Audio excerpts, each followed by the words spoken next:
প্রিয় দর্শক, crime petrol একটি সত্য ঘটনা দেখার জন্য আপনাদের সবাইকে আমন্ত্রণ। দর্শক, ঢাকার অদূরে দোহার থানা, এটা আপনারা সবাই জানেন। দোহার থানার বাজারে প্রতিদিন বিভিন্ন যুবক বয়সের ছেলেরা আড্ডা দেয়। ঠিক তেমনি কারণে আড্ডা দিচ্ছিল জুলফিকার এবং আজিজুল। দর্শক, প্রতিদিনের মতো আড্ডা শেষে জুলফিকার আজিজুলকে বিদায় দিয়ে তার বাড়ির দিকে রওনা হয়। ঠিক বাড়ির কাছাকাছি পৌঁছার পূর্বেই জুলফিকার আকস্মিকভাবে খুন হয়ে যায়। জুলফিকারের লাশ তার বাড়ির সামনে পড়ে থাকে। স্থানীয় মানুষজন এসে জুলফিকারের লাশ উদ্ধার করে, লোকাল পুলিশকে খবর দেয়। দোহার থানার পুলিশ আসে, লাশকে শনাক্ত করে এবং ময়না তদন্তের জন্য মর্গে প্রেরণ করে। কিন্তু জনমনে প্রশ্নের সৃষ্টি হয়, জুলফিকারের কোনো শত্রু ছিল না। একটা নিরপরাধ যুবক কী কারণে খুন হলো? এই প্রশ্নের জট পুলিশের মধ্যেও ঘুরপাক খেতে থাকে। দর্শক, চলুন আমরা দেখে আসি দোহার থানা পুলিশ জুলফিকার হত্যাকাণ্ডের রহস্য কিভাবে উদ্ঘাটন করল।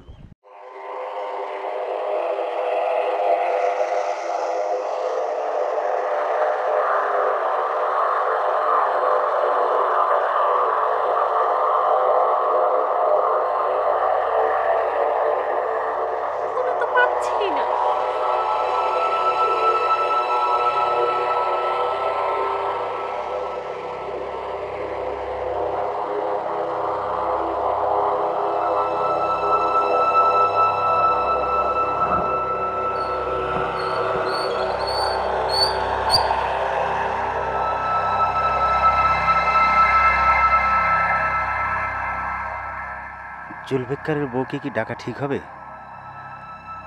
নাকি ওকে বলে দিলে আমি নিজেই ফেসে যাব? না না, এই মুহূর্তে এসব বলা ঠিক হবে না। আমার চলে যাওয়াই বেটার।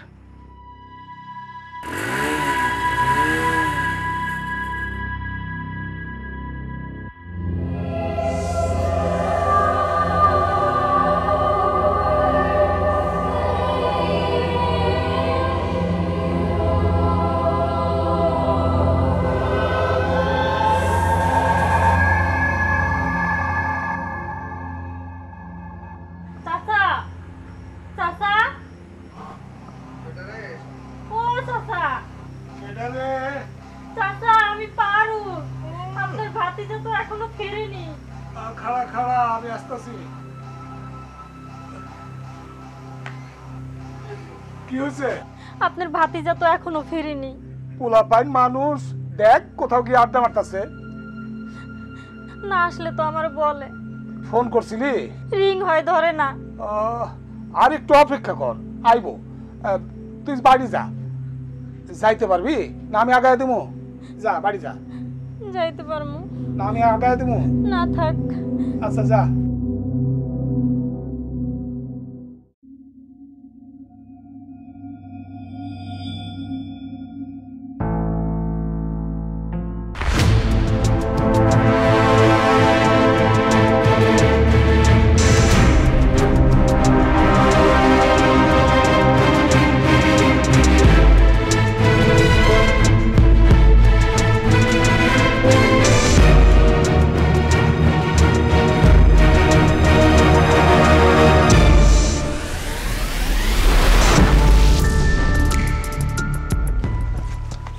আপনারা এখানে দাঁড়িয়ে দাঁড়িয়ে কি দেখছেন?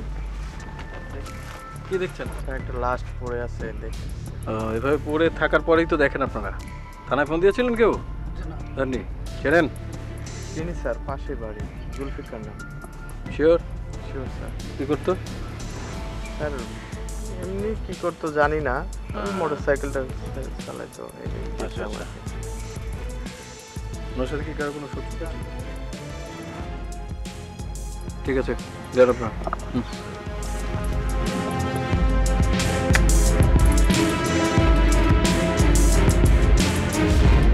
Mobile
mobile 141 Charlie 1 clear.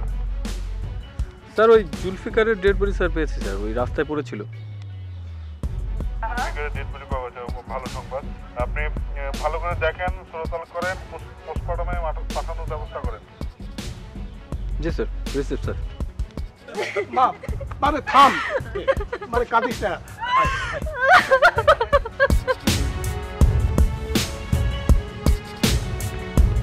Sir sir আমার স্বামী কোথায় স্যার?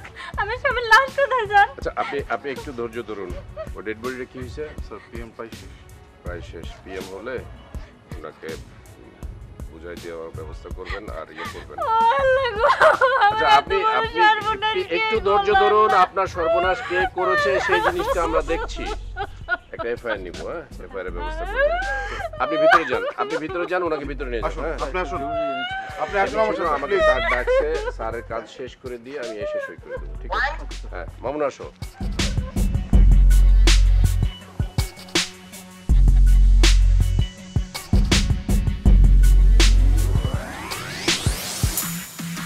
এই তো জুলফিকারের ফোন লাগ করলো কিনা।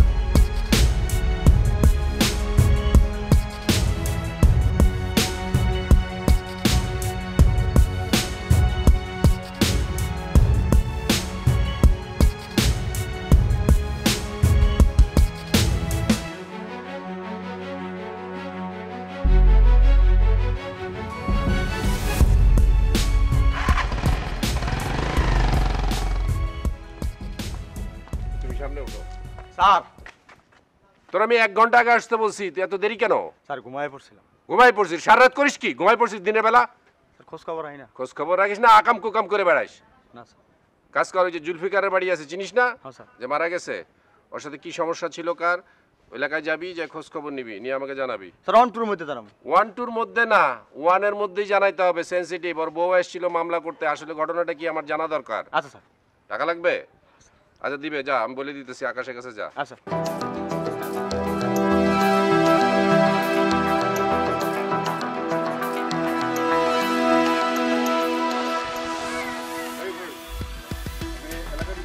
তো যে জুলফিকার যে মারা গেল, মার্ডার করা হয়েছে, সেই বিষয়ে একটু ইনফরমেশন দরকার। উনি তো খুব ভালো মানুষ ছিল। মানুষ মারা গেলে তো সবাই বলে ভালো মানুষ ছিল, যাই হোক এটা বিষয় না। এখন কথা হচ্ছে যে ওর সাথে কি কারো কোনো ঝগড়া ফেসাদ ছিল? না, আমার জানা মতে নাই। আমার জানা মতে যে কারোর সাথে কোনো ঝগড়া করতে দিই। সকালে দোকানে যেত, আমি বিকালে দোকান বন্ধ করে আসতাম। যেহেতু ব্যবসা করতো, তার সাথে কি কারো লেনদেন নিয়ে কোনো ঝামেলা হয়েছে কখনো? বাইরে ব্যাপারে আমি বলতে পারবো না। বলতে পারবেন না, না? আচ্ছা ঠিক আছে, থ্যাংক ইউ। ঠিক আছে, কিন্তু আর কি করবো? স্যার আমি ফোন দিয়েছিলাম, জুলফিকারের ফোন বন্ধ পাওয়া যাচ্ছে। তার ফোন তো বন্ধ পাওয়া হয়ে যাবে।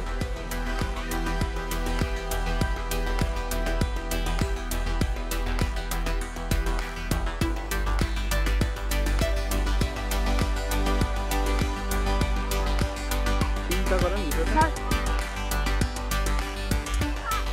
হ্যালো স্যার কি করতেছিস তারা? স্যার খুঁজতে আছি। ফোন চেক কর, কি হয়েছে স্যার? দেখ কতবার ফোন দিছিস। স্যার ওই একটা হিন্দি গান শুনতেছিলাম। গান শুনতেছিল না? মাথার মধ্যে কাজ নিয়ে তুমি গান শোনো? কাজ করতে আছি তো স্যার। এই যে কালু, এই যে জামা কাপড় পরে, ঠিক আছে, এরকম মনে কর যে ভাবটাপ নিয়ে রাস্তায় ঘোরার জন্য তোকে কাজ দেওয়া হয়নি, কাজ দেওয়া হয়েছে ইনফরমেশনের জন্য। স্যার ইনফরমেশন তো প্রায় কালেক্ট করে ফেলাইছে। কি সেটা বল। স্যার ওই এখন ওই শিওর না, আজকে রাত্রের মধ্যে জানাই দিব না স্যার। এখন চড়ায় যে কটা দাঁত আছে ফেলা দিব হাজেল। স্যার যেটুকু শিওর আছে রাত্রের মধ্যে কনফার্ম করে ফেলাম। তুই তো বললি যে কাজ আগাইছিস, এখন বলতেছে আবার রাতের বেলা কনফার্ম হবে। স্যার ওই করবো না স্যার, সকালতে না খাওয়া, এদিকে রাত্রের মধ্যে থাকা লাগবে, খাওয়ান দাওয়ান। তুই রাত না, এখানে যদি 3 দিনও থাকিস তোকে 1 টাকা দেবো না যতক্ষণ পর্যন্ত তুই কাজ শেষ না করবি। ওকে? হ্যাঁ, কাজ শেষ করে ফোন দিবি। চলুন, আর কেউ যাতে ট্রেন না পায়। না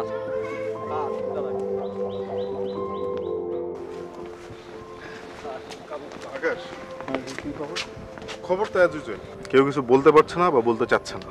আপনারা কি ভয় দেখিয়েছেন নাকি আবার? না না, ভয় দেখাবো কেন, জেনারেলি কথা বলেছি। আচ্ছা, এক কাজ করি, চলেন, ওই কালুর এদিকে কিছু হবে না, ওরে কাজ দিছি, ও বলতেছে রাতে এই সেই করছে, আমরা জুলফিকারের ওই দিক থেকে একটু ঘুরে আসি। চলুন। এটা করলে খারাপ হয় না, চলো।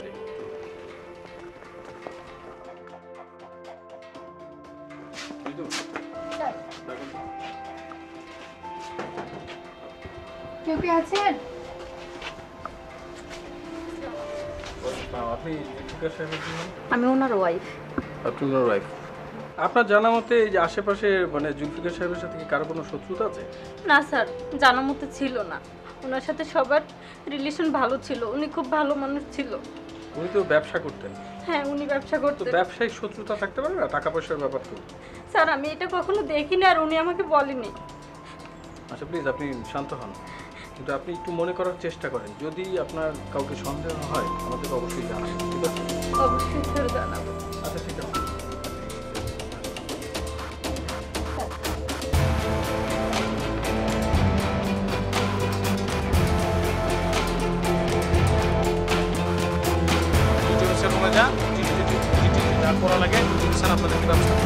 আপনি শুধু এই ছবিটা দিয়ে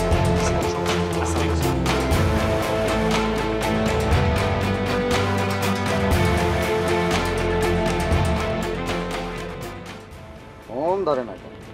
মিটিং আছে, আসামিতে সম্পর্কে আর একবার দিয়া দিই। কালু বল, কি হয়েছে? স্যার, জুলফিকার আর চাচাই ফোন করছে। চাচা কোন করছে তুই কিভাবে বুঝলি? সারা চাচা বাতিজার ভিতরে জমি জমানো বিরাট সমস্যা। কিছুক্ষণের মধ্যে মুন্সুরিয়া এলাকা সেটা চম্পট দেবে স্যার। এক কাজ কর, তুই হ্যাঁ স্যার, কিছুক্ষণ অ্যারেঞ্জমেন্ট করে রাখ। তুই গল্প কর অথবা অন্য কাউরে দিয়ে গল্প করা, আমি খুব শর্ট টাইম আকাশকে পাঠাচ্ছি, ঠিক আছে? আচ্ছা স্যার। আচ্ছা, চালিয়ে অন, মোবাইলে on. Mobile on, clear sir. মোবাইলে অন। যে মনসুর আছে ভিকটিমের চাচা, ওকে সোর্স সাসপেক্ট করতেছে। দরকার হলে ওর সাথে কথা বলে নেন, মনসুরকে পিক আপ করে নিয়ে আসেন, ইন্টারগেশন শুরু করবেন, আমি এসে কথা বলবো। আচ্ছা, থ্যাংক ইউ। এই জন্য ওয়েট করতে করতে তো অবস্থা খারাপ, কখন আসবে না আসবে। এই ড্রাইভার সাহেব চলেন, পরে কথা বলবো। ঠিক আছে স্যার। ওকে। দূর বেটা আহে না কেন? বাসও তো ফেল করুন। আচ্ছা দেখি একটু ফোন দিয়ে দেখি। এই থামো থামো, কই যাও? কোথাও যাবো না, আমার গাড়িতে মনসুর মিয়া যাবো, মনসুর মিলে আইছি। এই সময় মুনসুর মেয়ের কাছে যাওয়ার হাজতে যাওয়ার সমান। মানে মুনসুর মেয়ের বাতিজা মার রয়েছে জানো না? মার্ডার হয়েছে জানি তো, এই কি হয়েছে? হ্যাঁ, তো ওইটা মুনসুর মেয়া করছে। আর মিয়া চাষে আপন পাতি কেউ গুণ করে? আর ভাই করছে। ফোনও ধরে না। হ্যালো, ধর মিয়া, তুমি একটা খারাপ মানুষ, ফালতু মানুষ। তুমি চাষা আপন বাতিজার খুন করছো, তুমি একটা মানুষ হলা? আরে এই রাজ্যে কে? এটা কি কস? ঠিকই বলছি, আমার অটোতে তোমার জায়গা নাই কে? আমার অটোতে চার্জ দাও, আমি আমার বাড়ি যেতে চার্জ দেওয়া লাগবো। হ্যাঁ এই যা দিল কেটা। আরে এই হারামজাদা কয় কি?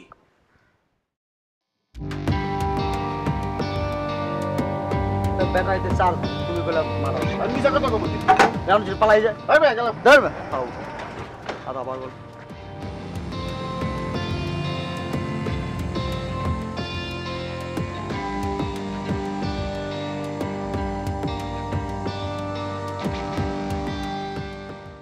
কিরে আপনার বাতিজা মারা রয়েছে কোন জায়গায়? ওই যে ওই রাস্তার শেষ মাথায়। মারারের জায়গাটা একটু দেখাই দেন। আমার এখন সময় নাই, আমি যাবো গা, বাসার সময় হয়ে গেছে। আপনি কই যাবেন? আরে কই যাবো তা তোরে কম কেন? এমনি এমনি এখন আমার সময় নাই, হট।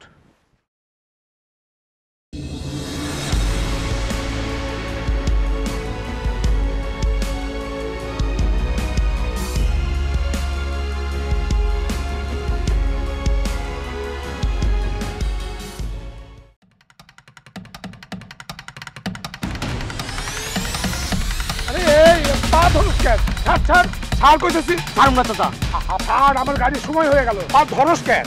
আপনার বাতিজা মারা রয়েছে কোন জায়গায় দেখান লাগবে না, আধা পর্যন্ত ছাড়ুন না চাচা। আরে কইলাম না ওই দেখেন ওই ওই ওই রাস্তা আপনি দেখান লাগবে। আমার যাওয়ার সময় হয়ে গেল। ও স্যার ইসুফ,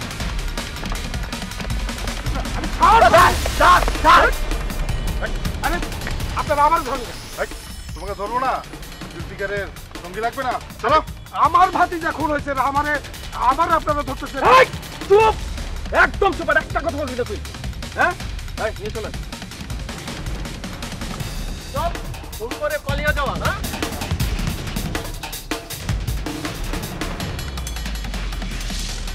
মসুর আলী, কতটুকু জমির জন্যে ভাতিজাকে খুন করলেন? এসব কথা আপনাকে কে শোনালো? পুলিশকে কি আর কেউ কিছু শোনাতে চায়? পুলিশের কান পেতে থাকতে হয়। অনেক কথার মধ্য থেকে সত্য কিছু কথা ব্রেনের মধ্যে ঢুকে যাবে। আপনারা যা আমার সম্পর্কে শুনেছেন তা ভুল শুনেছেন। তাহলে সঠিক ঘটনাটা খুলে বলুন। জুলফিকারকে খুন করার কোনো কারণ আমি খুঁজে পাচ্ছি না। তবে তবে দাড়ি টানলেন কেন? বলেন বলেন। আমার ভাতিজা আজিজুলের সাথে দোকানে আমি দেখেছিলাম, আর কয়েকদিন ভাতিজা বউয়ের সঙ্গে তার হাসাহাসি করতেও আমি দেখেছি। তার মানে আপনি বলতে চাচ্ছেন পরকীয়ার বলি হয়েছে আপনার ভাতিজা? তা ঠিক বলতে পারছি না, তবে আজিজুলের চুপচাপ থাকাটা বেমানান মনে হচ্ছে। আজিজুল? তাকে জিজ্ঞাসাবাদ করলে হয়তো কিছু পেলেও পেতে পারেন।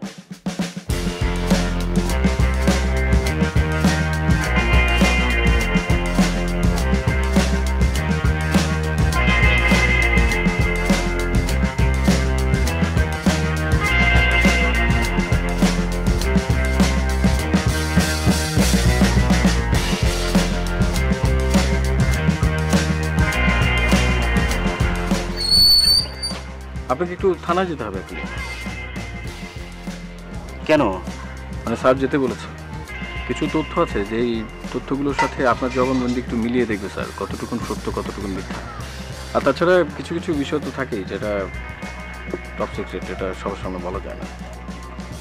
আমি নিজেই ওসি স্যারের সাথে একসময় কথা বলে নেব। না না, আপনাকে এখনই যেতে বলেছে, বিকজ বিষয়টা একটু গোপন আর এটা খুব জরুরি। ঠিক আছে। হ্যাঁ, এক কাজ করুন কিন্তু স্যার, আপনি ওনার সাথে চলে যান। ওরে রেখে গেলে কি সমস্যা? না ভুট্টু, তুই গিয়া দোকানটা খুলিস। হ্যাঁ, আমি আইসা পড়বো না, সমস্যা নেই। হ্যাঁ,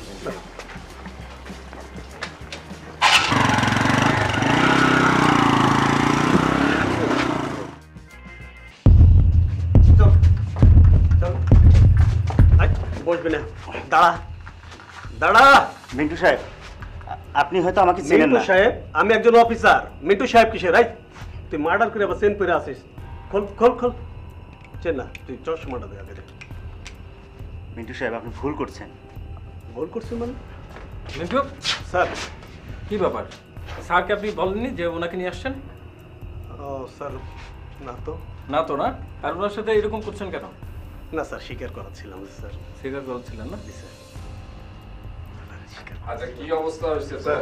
স্যার, একটু দেখে ভদ্রলোক মনে হচ্ছে। বসেন তো আপনি, বসেন। আপনার নাম কি? স্যার, আজিজুল। আজিজুল। মারা গেল যে জুলফিকার, জুলফিকার তো আপনার খুব কাছের মানুষ ছিল, তাই না? জি স্যার, ও আমার খুব কাছের বন্ধু ছিল। কাছের বন্ধু ছিল, অথচ আপনি মারা যাওয়ার পর থেকে কোনো খোঁজ খবর নেননি। আপনি নিজে গাড় ঢাকা দিয়ে থাকার মতো অবস্থা করেছেন এবং আপনি কাছের বন্ধুর দায়িত্ব কিছুই পালন করেননি। কারণটা কি বলেন? না না স্যার, এই খুনের সাথে আমার কোনো সম্পর্ক নাই স্যার। আসলে আমি একটা অন্যায় করে ফেলছি স্যার। কি অন্যায় করেছেন? ও যেদিন খুন হয় সেদিন সন্ধ্যার পর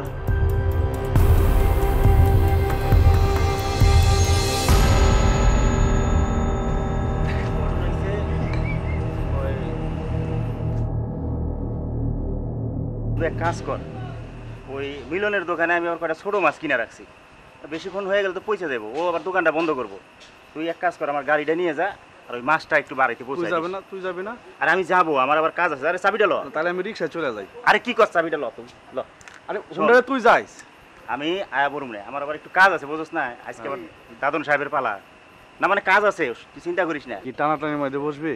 তোর বউ কিন্তু প্রায় আমার ফোন দেয়। এটা কোনো কথা বলি বন্ধু? ফাইজলামি স্যার, বয়স হয়েছে, বিয়া শাদি করছস, এগুলা স্যার বয়স হইতেছে, মানুষে খারাপ বলবো। তোর বউ তো আমার ফোন দেয়, আমি নাকি তোরে নষ্ট করতেছি? এই রাইতে 1টা 12টা পর্যন্ত বলে তোরে আমি আমার কাছে আটকায় রাখি। তুই ওঠ ওঠ। মাছ রাইকে আবার আসি, তোরে নিয়ে যাই। তোর আসতে হইব না, তুই হুন্ডারে নিয়ে বাসায় পৌঁছাই দিয়া তুই তোর ঘরে জাগা। তুই ওঠ তো ওঠ ওঠ। ওঠ, বন্ধুরে ছাড়া কিচ্ছু বুঝিস না, যা। তেল তেল আছে তো? হ্যাঁ সব ঠিক আছে, তুই যা, স্টার্ট দে।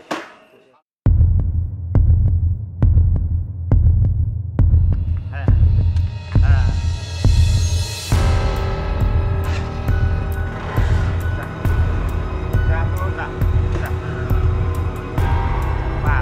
বন্ধু ছাড়া কিচ্ছু বোঝে না।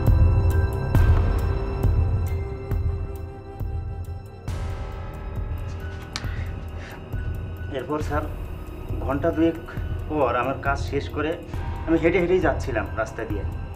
যেতে যেতে হঠাৎ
দেখলাম স্যার আমার হুন্ডাটা পড়া আর পাশেই ওর লাশটা পড়ে আছে।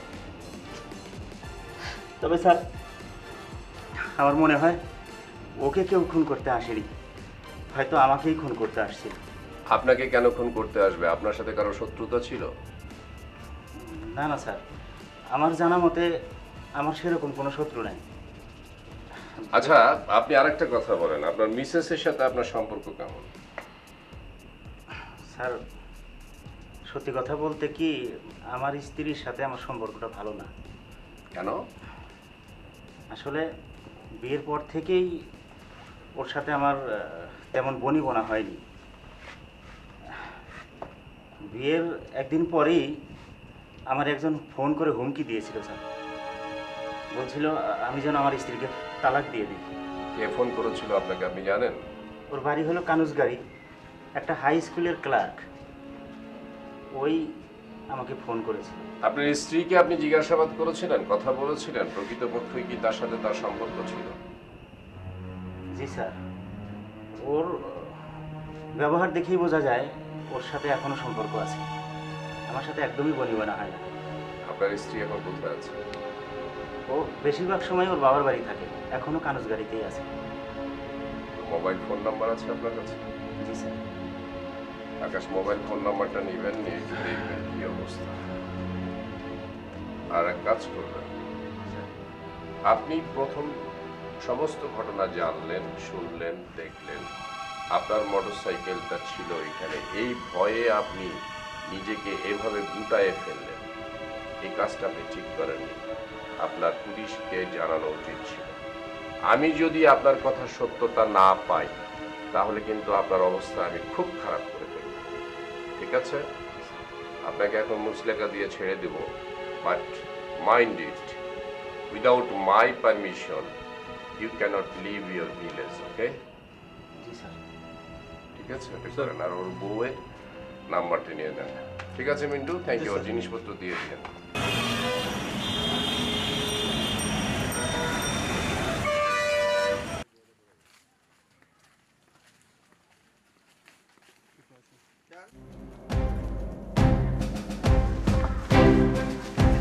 আপনারা আমার মায়ের লিয়ে কই দিতেছেন? আমার মেয়ে কি করছে?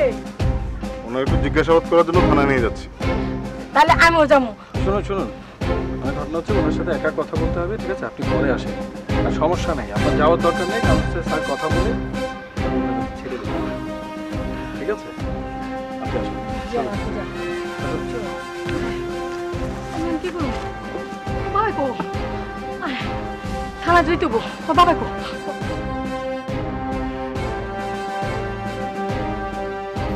দেখুন, আপনি একজন সম্মানিত শিক্ষকের মেয়ে, আপনার বাবার সম্মান রক্ষা হোক সেটা তো আপনি চান। সেক্ষেত্রে আমরা যা জানতে চাইছি সব সত্য কথা বলুন। জুলফিকারের সাথে তো আপনার সম্পর্ক ছিল, ওকে মারলেন কেন? এগুলো কি বলেন স্যার? জুলফিকারের লগে আমার কোনো সম্পর্ক ছিল না। উনি আমাদের বাসায় আসতো, আমার স্বামীর ব্যবসার কাজে সাহায্য করত, কিন্তু এই ওনার সাথে খুব কথাও বলি নাই আমি কোনোদিন। সালাম জুলফিকাররে কেন মারল? সালাম? সালাম খুন করেছে? ওর বাড়ি কোথায়? আচ্ছা আমি বলতেছি। সালাম আমাদের গ্রামেরই একজন, আমারে পছন্দ করতো। তো সালাম বলছিল যে আমার স্বামীরে কি বললো? সরাই দিবে।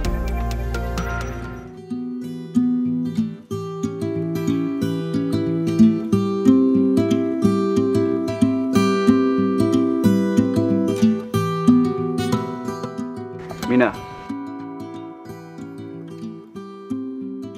আচ্ছা তুমি আমার বাড়ির সামনে ঘোরাফেরা করো কেন? তোমার যে না দেখলে আমার ভালো লাগে না। দেখো আমার এখন বিয়ে হয়ে গেছে, আমার স্বামী আছে, সংসার আছে, তুমি আর আমার বাড়ির সামনে আইবা না।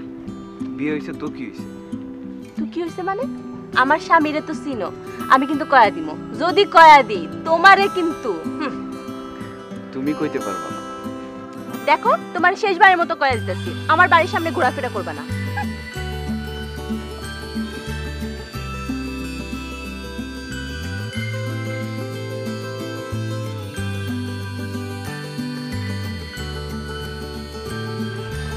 এত দেরি করছো কেন? কাজ ছিল। আচ্ছা আমি শুনছি তুমি নাকি তোমার স্বামীর ঘরে সখী নাই।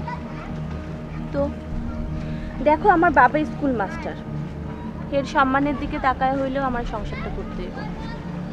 যার লগে সংসার করবা সেই যদি না থাকে? না থাকে মানে? না থাকে মানে ও তো হুন্ডা চালায়, তাই না?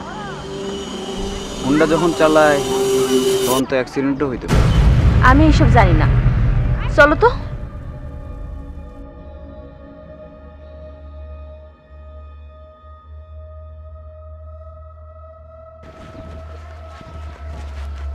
শোনো, হয় তুমি আমার জীবন থেকে সইরা যাও, না হয় আজ রাতেই পরে ফাইনাল দিয়ে ফেলাম। তার মানে আপনি বলতে চাচ্ছেন যে সালাম খুন করেছে? এইটা আমি জানি না স্যার, সালাম খালি আমারে ওই কথা বলছিল, এরপরে আমি আর কিছু জানি না। আকাশ, তার মানে সালামকে আমাদের জিজ্ঞাসাবাদ করতে হবে। সালামের নাম্বারটা দিন তো।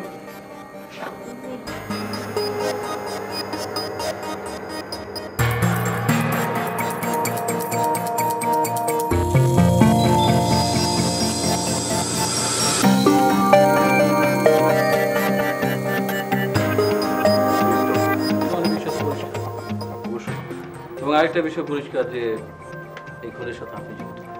না স্যার, আমি আমি আমি কিছু জানি না স্যার। সালাম খালি আমারে কইছে, আমি তো সবই কইলাম আপনাদের, সব তো আমি খুইলা কইলাম।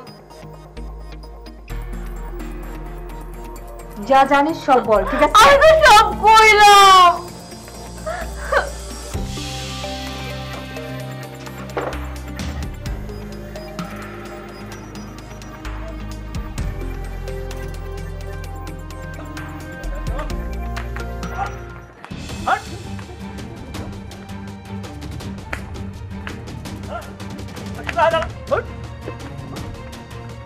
জুলফিকাকে কেন ফোন করেছিস ক্লিয়ারলি বলবি, না হলে তোর জীবনের শেষ পরিণতি আমি ঘটাবো। এখন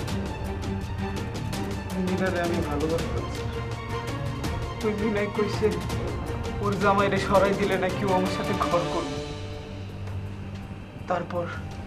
তারপর একদিন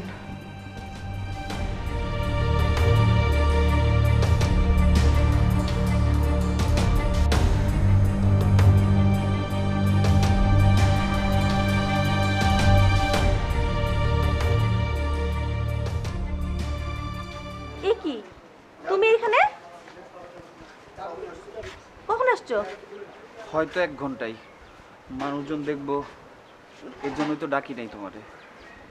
মানে কি তুমি এখানে 1 ঘন্টা ধরে দাঁড়ায় আছো? আল্লাহ, তোমার না কইছি না আইতে? আমি কি করব, আমার তো ভালো লাগে না। উফ, যাও তো তুমি। তুমি আমার মেসেজ দিবা আওয়ার আগে, আমি পরে দেখা করব তোমার লগে। যাও যাও।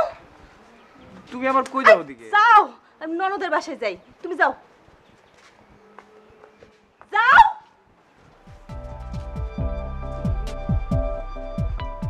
দিদি না খেয়ে খেয়ে আমার বাসা থেকে বের হইতে হয়। শুনেন,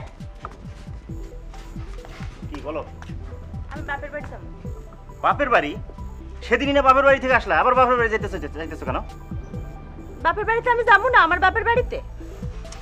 আমি তো বুঝি না তুমি এখান থেকে গেলে আমার ব্যবসা বাণিজ্য হাবি যাবি না, বহুত টেনশনে থাকি, তুমি বোঝো?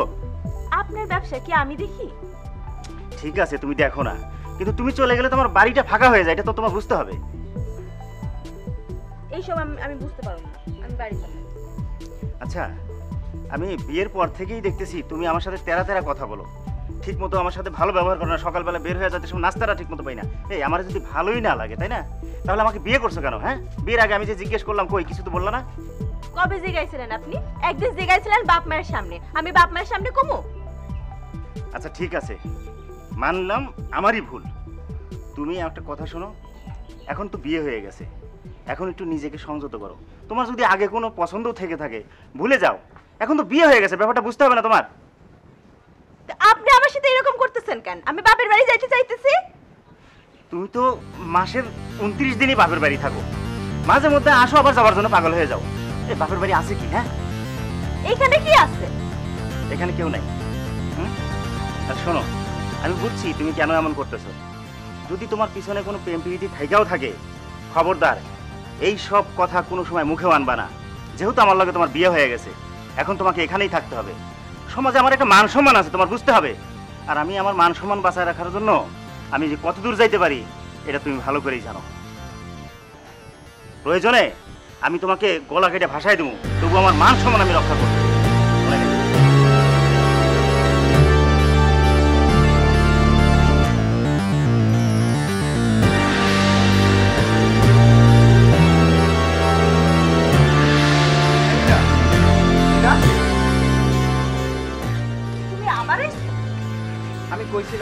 আমি কইছি না তুমি সুখে নাই? চলো তোমার সাথে কথা বল, চলো। তুমি যাও এখান থেকে, আবার আইতে পারে। আমার তো ভাল লাগতেছে না। এখন কথা কওয়া যাইবো না, তুমি যাও তো, বিকালে পার্কে আমো, পার্কে থাকো। শোনো না, আরো যাও, তুমি যাও।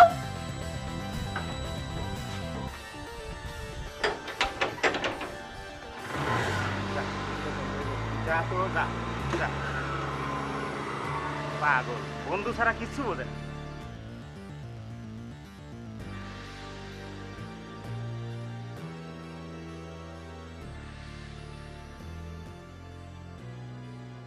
কিরে দোস্ত, ডাকলি কে? হঠাৎ করে তলব দিলি? আইসোস? আইলাম তো। একটা কাম করতে। কি কাম? হ্যালো, এই মক্কল তো গেল হুন্ডা নিয়া। আচ্ছা ঠিক আছে, আইতাছি। ওই তুই কি কাম বললি না তো?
তারপর আমি ওরে মাইরা ফেলাইলাম স্যার, কিন্তু আমি যারে মারলাম সে ছিল আমার ফুফাতো ভাই। আমার ফাঁসি হওয়া দরকার স্যার। আমার ফাঁসি দেন স্যার, আমার ফাঁসি দেন স্যার, আমার ফাঁসি দেন স্যার। তোর ফাঁসি হবে কিনা জানি না, তবে তোর সর্বোচ্চ সাজার ব্যাপারে আমি মাননীয় আদালতকে লিখব। দর্শক, এই ছিল আমাদের আজকের ক্রাইম পেট্রোল, একটি সত্য ঘটনা। প্রেম সুন্দর, প্রেম স্বর্গীয়। অবৈধ প্রেম কখনোই সুন্দর নয়, কখনোই স্বর্গীয় নয়। অবৈধ প্রেমের কারণে ভাই ভাইকে খুন করেছে, তার হাত রক্তে রঞ্জিত করেছে। আমরা সমাজে এমন ঘটনার পুনরাবৃত্তি আর কখনোই দেখতে চাই না। দেখা হবে আগামী পর্বে নতুন কোনো সত্য ঘটনার সাথে। সে পর্যন্ত ভালো থাকবেন, সুস্থ থাকবেন, আইনের প্রতি শ্রদ্ধাশীল হবেন, নিজের পরিবারের খেয়াল রাখবেন। আল্লাহ হাফেজ।